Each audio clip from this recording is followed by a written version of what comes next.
आज हम political science का chapter number first working of constitution एकदम हिंदी में इसको मैं यहाँ पे आपको मैं एक्सप्लेन करने वाला हूँ। ज़्यादातर जो स्टूडेंट्स होते हैं उनको सोशल साइंस एकदम बोरिंग से सब्जेक्ट लगता है कि उन्हें वो चीज़ें समझ में नहीं आती, राइट, और उन्हें रट्टा मारना पड़ता है। But I can guarantee you कि अगर आप इस वीडियो को एक और देख लेंगे, आप इस चैप्टर को अगर हिंदी में आप समझ जाएंगे, चीज़ों को आपको और ज़्यादा अच्छे से आपको समझ में आने लगेगा, जिससे होगा क्या, आपको एग्ज़ाम में काफ़ी लंबे समय तक आपको याद रहेगा और आपको काफ़ी जो प्रॉब्लम्स आ रही है सारी चीज़ों का सॉल्यूशन आपको मिल जाएगा, राइट। तो चलिए शुरू करते हैं chapter number first working of constitution.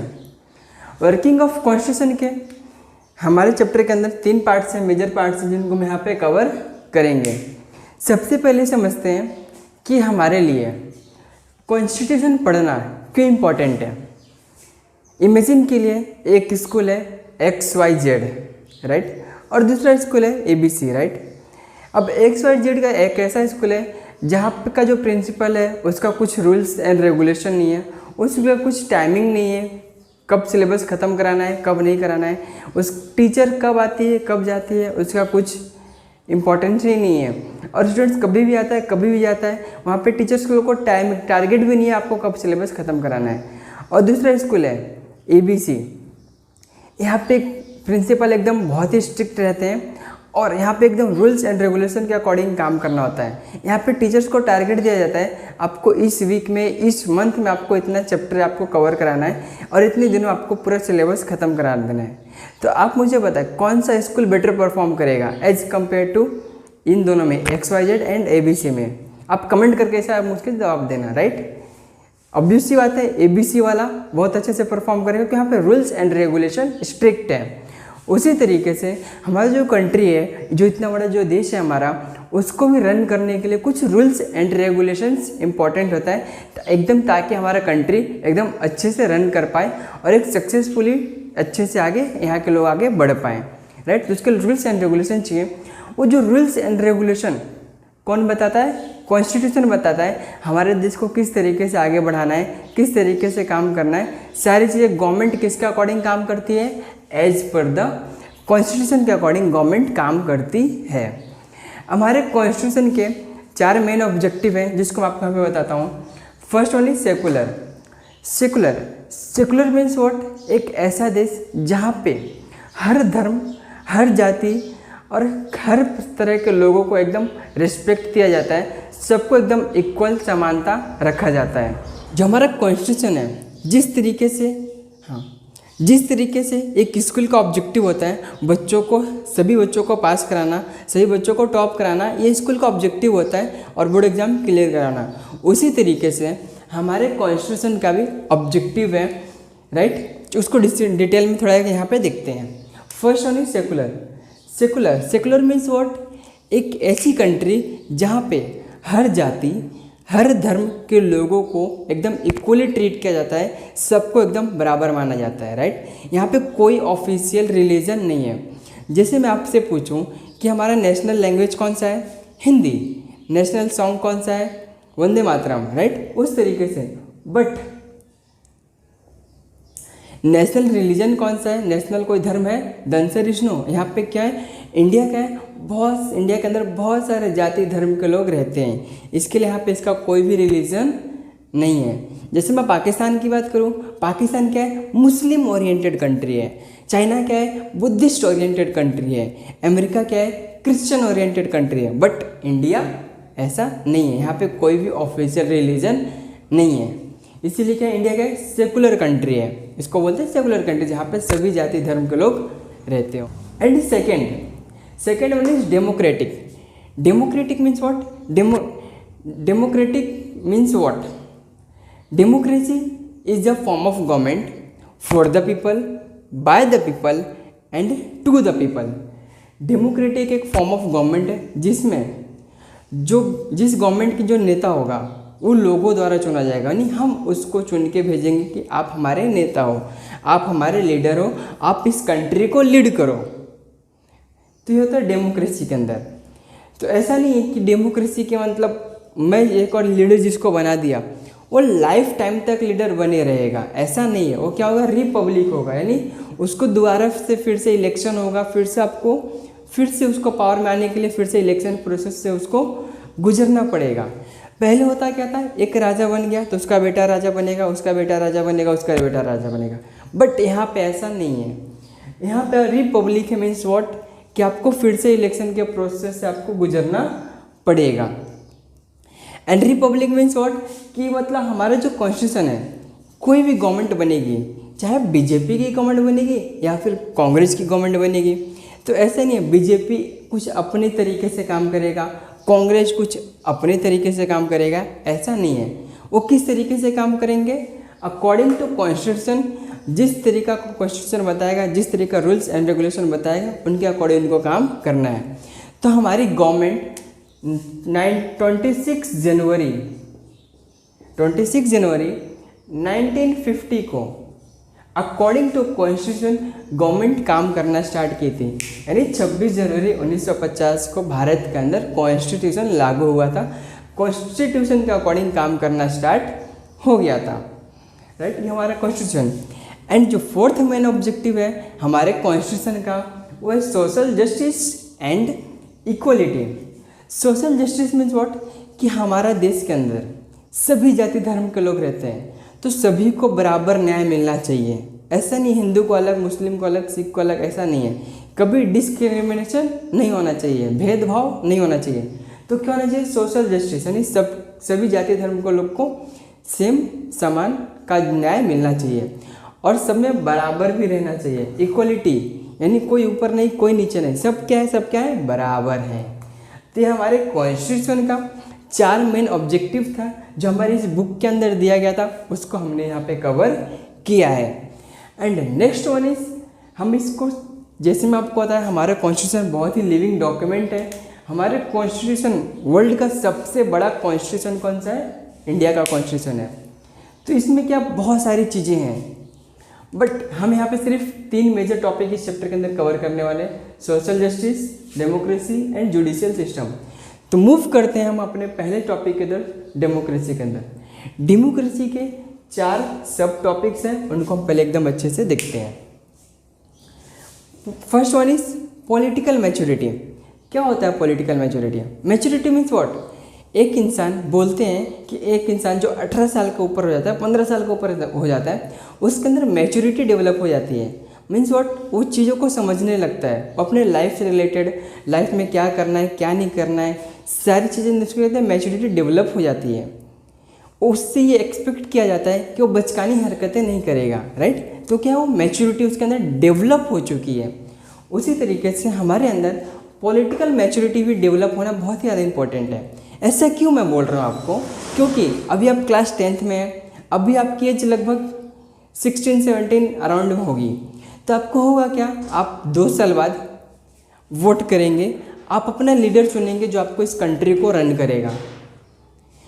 तो आपका लीडर कैसा होना चाहिए, आपका नेता कैसा होना चाहिए, मतलब क्या घूसखोर होना चाहिए, क्या करप्शन वाला होना चाहिए, एक ईमानदार होनेस्ट व्यक्ति होना चाहिए, राइट। तो ये आपको चीज़ें कैसी पता लगेगा, जब आपके अंदर पॉलिटिकल मैच्योरिटी रहेगी। आपके अंदर पॉलिटिकल मैच्योरिटी रहेगी तो सारी चीज़ आपको पता लगेगा।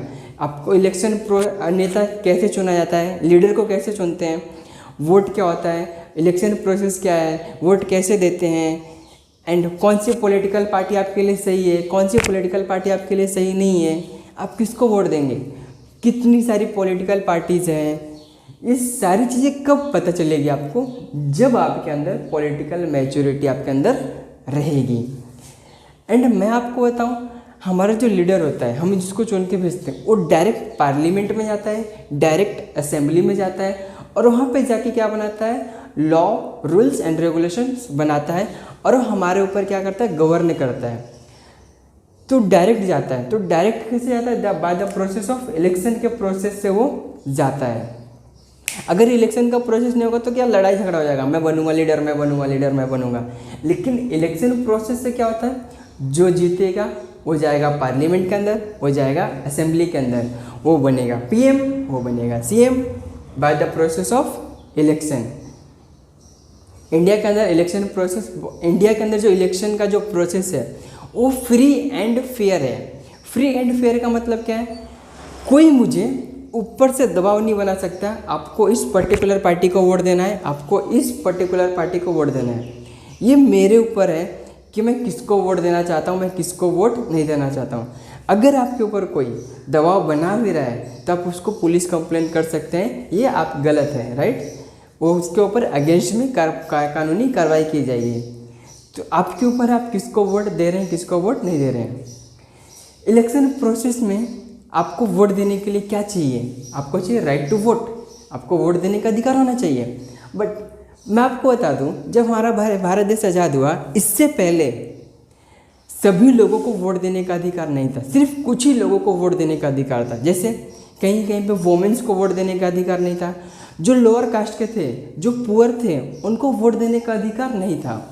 बट हमारा देश आज़ाद होने के बाद जब कॉन्स्टिट्यूशन बना, उसके अंदर राइट टू वोट दिया गया, और जो भी पहले के अंदर जो रिस्ट्रिक्शन थे उस सभी रिस्ट्रिक्शन को क्या कर दिया गया है? कैंसिल कर दिया गया है। क्यों कैंसिल कर दिया गया है? क्योंकि हमारे कॉन्स्टिट्यूशन का ऑब्जेक्टिव है सोशल जस्टिस एंड इक्वलिटी। इस ऑब्जेक्टिव को पूरा करने के लिए सारे जो रिस्ट्रिक्शन है ख़त्म कर दिया गया और सभी को बराबर का समान का वोट देने का अधिकार दिया गया है। कोई भी इंसान इंडिया के अंदर जो 18 साल के ऊपर है वो वोट दे सकता है। पहले जो ये एज लिमिट है वो 21 साल थी। पहले इंडिया का इंसान कोई भी 21 साल का होगा तब वोट देगा, बट इसे घटाकर, इसको डाउन कर 18 साल कर दिया गया है। ऐसा क्यों कर दिया है? क्योंकि गवर्नमेंट भी चाहती है कि ज़्यादा से ज़्यादा लोग पॉलिटिक्स के अंदर, डेमोक्रेसी के अंदर इन्वॉल्व हों। इससे हुआ क्या, जो ज़्यादा से ज़्यादा यंग जो जनरेशन के जो यूथ थे वो भी पॉलिटिकल पार्टी में, इन पॉलिटिकल प्रोसेस में वो भी पार्टिसिपेट करने लगे। और इसका रिजल्ट क्या हो गया? इंडिया के अंदर बहुत ज़्यादा नंबर्स ऑफ वोटर्स बढ़ गए और इंडिया वर्ल्ड की सबसे बड़ी डेमोक्रेसी बन गई। ऐसा नहीं है इंडिया के अंदर सिर्फ नंबर्स ऑफ वोटर्स भी बढ़े हैं, इंडिया के अंदर नंबर ऑफ पॉलिटिकल पार्टी भी बढ़ी है। 1000 से ज़्यादा है इंडिया के अंदर पार्टी हैं। बीजेपी है, कांग्रेस है, बहुजन विकास आघाड़ी है, इस तरह की कई सारे छोटे छोटे लोकल पार्टीज़ हैं, कई छोटे छोटे रीजनल पार्टी भी हैं, राइट। 1000 से ज़्यादा इंडिया के अंदर पार्टी भी है, जिससे ये पता चल रहा है इंडिया के अंदर जो डेमोक्रेसी है वो एकदम हाईली सक्सेसफुल डेमोक्रेसी है, क्योंकि ज़्यादा से ज़्यादा लोग क्या हो रहे हैं, उसके अंदर इन्वॉल्व हो रहे हैं, उसके अंदर पार्टिसिपेट कर रहे हैं। तो इंडिया के अंदर ये डेमोक्रेसी। अब हमने अपना by the process of election हमने अपना लीडर चुन लिया, हम अपना नेता चुन लिए, राइट टू वोट के तहत एंड इलेक्शन प्रोसेस के तहत। बट क्या होगा, मैं एक ही नेता को चुनूं और वो पूरे कंट्री के ऊपर राज करे, पूरे कंट्री के ऊपर गवर्न करे, तो क्या पॉसिबल है? वो सारी चीज़ें गलत कर सकता है, राइट। जैसे एग्जांपल की बात करूं, हिटलर के अंदर वहाँ पे एक ही लीडर था जिसकी बात मानी जाती, तो था हिटलर जर्मनी के अंदर, राइट। तो क्या हुआ, जो second world war, first world war हुआ, मतलब हिटलर की वजह से पूरा जर्मनी क्या हो गया, एकदम बोल सकते हैं, मतलब ऐसा मेरा मानना है कि मतलब पूरा बर्बाद जैसा हो गया। मतलब फर्स्ट वर्ल्ड वॉर भी हार गया, सेकेंड वर्ल्ड वॉर भी। तो यहाँ पे पावर किसके पास था? सिर्फ एक ही जन के पास था, हिटलर के पास पावर था, जो बोलता था वही होता था।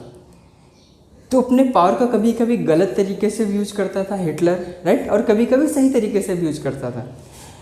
इसीलिए इस चीज़ को देखते हुए हमारे कॉन्स्टिट्यूशन में एक रखा गया है डिसेंट्रलाइजेशन ऑफ डेमोक्रेसी। डिसेंट्रलाइजेशन मतलब क्या, कि मतलब जो पावर है सिर्फ एक इंसान के पास सारी पावर नहीं है। आप एक इंसान के पास सारी पावर नहीं है, उसको इंडिया के अंदर जो पावर है बांटा गया है। इंडिया के अंदर जो पावर है वो 3 स्टेज में बांटा गया है। First one is central government, and second one is state government, and third one is local government. ये 3 स्टेज पे पावर है। ये तीनों के पावर अलग अलग है।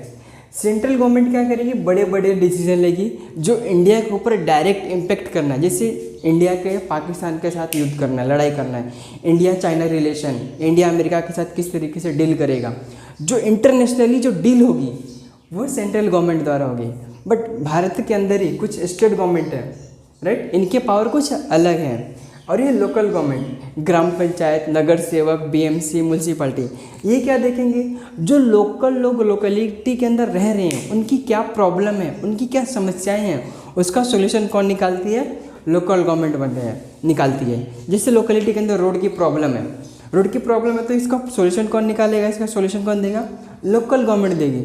अब सेंट्रल गवर्नमेंट के पास तो जाना इम्पॉसिबल है, क्योंकि सेंट्रल गवर्नमेंट बहुत बड़ी सरकार है, उसको पूरा इंडिया को कवर करना है। बट आपके एरिया में, आपके लोकेलिटी में, आपके गांव के अंदर रोड खराब हो गया तो कौन देखेगा? वो लोकल गवर्नमेंट देखेगी, राइट। सबकी पावर अलग अलग है। इंडिया के अंदर 3 तृतीय पावर है। एंड हमारे कॉन्स्टिट्यूशन के अंदर ये अमेंडमेंट किया गया था 73rd एंड 74th, जिसमें ये हो गया, इसमें ये बताया गया कि जो लोकल, पहले क्या था, जो लोकल गवर्नमेंट थी इन्हें कुछ ज़्यादा पावर नहीं था, इन्हें रोड बनाने का पावर नहीं था, इन्हें डैम बनाने का पावर नहीं था, इन्हें रोड बनाने का, लाइट बनाने का पावर नहीं था। But 73rd and 74th amendment के तहत इन्हें पावर दिया गया है। आप ये काम, आप ये काम कर सकते हैं। ग्राम पंचायत, नगर सेवक, इनके पास पहले कुछ पावर नहीं था, सिर्फ नाम के होते थे, बट बाद में इन्हें पावर दिया गया बाय द अमेंडमेंट। एंड क्या होगा, सेंट्रल गवर्नमेंट, स्टेट गवर्नमेंट और लोकल गवर्नमेंट, कभी कभी क्या होता है, पावर को लेकर लड़ाई होता है, कभी कभी कॉन्फ्लिक्ट्स आता है। उन कॉन्फ्लिक्ट्स को सुलझाने के लिए हमारे कॉन्स्टिट्यूशन में एक डॉक्यूमेंट है जिसको बोलते हैं DPSP, जिसके अंदर ये प्रॉपर तरीके से बताया गया है सेंट्रल गवर्नमेंट का क्या पावर है, स्टेट गवर्नमेंट का क्या पावर है, लोकल गवर्नमेंट का क्या पावर है। सेंट्रल गवर्नमेंट कौन से डिसीजन ले सकती है, स्टेट गवर्नमेंट कौन से डिसीजन ले सकती है, लोकल गवर्नमेंट कौन से किस तरीके के डिसीजन ले सकती है। इस सारी चीज़ें कहाँ पे बताई गया? DPSP, directive principle of state policy के अंदर। एंड हमने अपना इलेक्शन प्रोसेस कंप्लीट कर दिया, राइट टू वोट के तहत हमने अपना लीडर भी चुन लिया, उसको लीडर की सारी चीज़ें देख लिया। अब हमें क्या जानने का हक है, जिससे हमने लीडर चुना है वो किस तरीके से काम कर रहा है, क्या काम कर रहा है, गवर्नमेंट का क्या हम हमारे पास ये राइट्स है कि हम गवर्नमेंट किस तरीके से काम कर रही है, सारी चीज़ें हम जान सकें। नजरियस हमें उसका जानने का हक है कि गवर्नमेंट किस तरीके से काम कर रही है, हमारा लीडर किस तरीके से काम कर रहा है। कौन से राइट के तहत? Right to information. ये एक्ट 2005 में लाया गया। इसका मेन ऑब्जेक्टिव ये था, गवर्नमेंट किस तरीके से काम करे, सारी चीज़ हम नॉलेज रख सकते हैं। इससे होगा क्या, जो इंडिया की जो डेमोक्रेसी है वो डेमोक्रेसी क्या होगी, एकदम स्ट्रांग होगी, मजबूत होगी। और हमारा जो लीडर है, हमारा जो गवर्नमेंट है, उसके ऊपर हमारा क्या होगा, ट्रस्ट बने रहेगा। इमेजिन कीजिए आपके लोकेलिटी के अंदर एक रोड पास हुआ है, उस रोड पास में हम लोग ये जान सकते हैं कि इसका कॉन्ट्रैक्टर कौन है, कितने का रोड पास हुआ है, एंड ये कब तक कंप्लीट होगा, सारी चीज़ें होगी। और इससे होगा क्या, जो ट्रांसपेरेंसी और अकाउंटेबिलिटी आएगी। ट्रांसपेरेंसी का मतलब गवर्नमेंट जो कर रही है सारी चीज़ हम वो देख सकते हैं।